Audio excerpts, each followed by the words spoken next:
उत्तराखंड में पिछले 20 घंटों से लगातार बरसात हो रही है। वहीं अगर हम बात करें मौसम विज्ञान केंद्र की, तो मौसम विज्ञान केंद्र के अनुसार आने वाले 48 घंटों तक उत्तराखंड के विभिन्न क्षेत्रों में, जिसमें उत्तरकाशी, टिहरी, चमोली, रुद्रप्रयाग, बागेश्वर, नैनीताल, इसके साथ ही देहरादून और हरिद्वार ऐसे ज़िले हैं जहां पर भारी से ज़्यादा बरसात होगी। कई स्थानों पर मौसम विज्ञान केंद्र द्वारा रेड अलर्ट भी जारी किया गया है।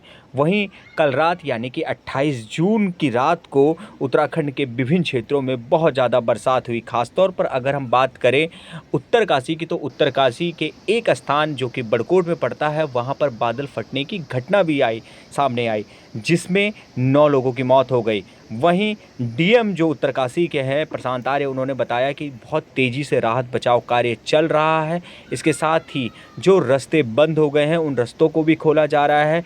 ऐसे स्थान जहां से संपर्क टूटा हुआ है वहां पर भी संपर्क जोड़ा जा रहा है और उन्होंने एक रिक्वेस्ट भी की है। उन्होंने कहा है कि अफवाहों को ना फैलाएं। इसके साथ ही अगर हम बात करें अन्य क्षेत्रों की, तो उत्तराखंड के विभिन्न क्षेत्रों में क्योंकि लगातार कल रात से बरसात हो रही थी, कल सुबह से ही बरसात यानी कि 28 जून की सुबह से ही बरसात शुरू हो गई थी, लेकिन रात को बहुत ज़्यादा बरसात हुई। इसके कारण कई ऐसे गांव हैं जहां से संपर्क टूट गया, रास्ते टूट गए। वहीं नेशनल हाईवे की अगर बात करें तो नेशनल हाईवे कई जगह बंद हो गया क्योंकि लैंडस्लाइड बहुत ज़्यादा हुआ है। इसी तरह से अगर हम बात करें तो कोशिश ये की जा रही है कि जल्द से जल्द रास्तों को खोला जाए। कोशिश ये किया जा रहा है कि कहीं पर भी ऐसी जगह जहां पर संपर्क नहीं हो पा रहा है वहां संपर्क जोड़ा जाए।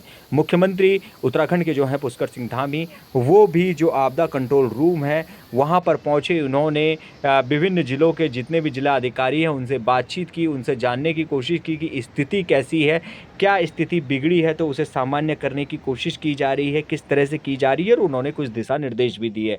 फिलहाल अगर हम बात करें चारधाम यात्रा की, तो चारधाम यात्रा 24 घंटे के लिए रोक दी गई है। जो गढ़वाल आयुक्त हैं उनके द्वारा दिशा निर्देश दिए गए हैं और दिशा निर्देश में साफ तौर पर कहा गया है कि जब तक स्थिति सामान्य नहीं होती है, जब तक रास्ते ठीक से नहीं खुलते हैं, जब तक बरसात नहीं रुकती है, तब तक यानी कि 24 घंटों के लिए यात्रा को रोक दिया जाए, जिसमें गंगोत्री, यमुनोत्री और बद्रीनाथ, केदारनाथ की यात्रा शामिल है। इसके साथ ही हेमकुंड साहिब की यात्रा को भी फिलहाल रोक दिया गया है। वहीं अगर हम बात करें कि स्थिति कैसी है फिलहाल, तो अभी कई स्थान ऐसे हैं जहां पर बरसात जैसे मौसम तो बना हुआ है पर बरसात नहीं हो रही है। इस वजह से थोड़ा जनजीवन अस्त व्यस्त होने से बचा हुआ है, लेकिन रात भर जो बहुत ज़्यादा बरसात हुई है उससे स्थिति सामान्य से बिगड़ गई।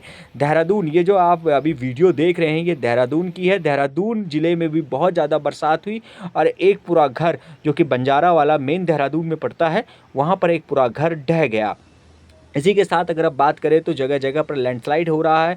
कई ऐसी जगह हैं जहां पर लैंडस्लाइड होने की वजह से भारी नुकसान भी हुआ है, और नुकसान सिर्फ अगर देखा जाए तो पशुहानि या फिर किसी का जो है ज़मीन का नुकसान नहीं, बल्कि कई जगह ऐसे हैं जहां पर जान माल की भी नुकसान हुई है। वहीं अगर बात करें स्थानीय प्रशासन की, तो स्थानीय प्रशासन लगातार कोशिश कर रहा है कि ज़्यादा से ज़्यादा स्थिति को संभाला जाए।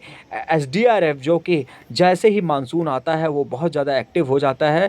एसडीआरएफ लगातार कोशिश कर रहा है कि लोगों को बचाया जाए, लोगों को संभाला जाए।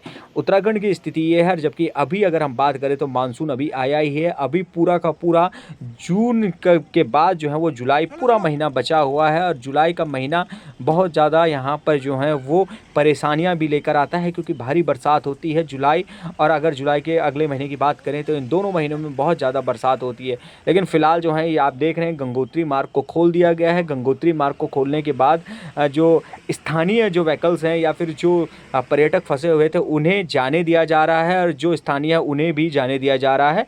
स्थिति ये है उत्तराखंड की, और लगातार कोशिश की जा रही है कि स्थिति को सामान्य बनाया जाए।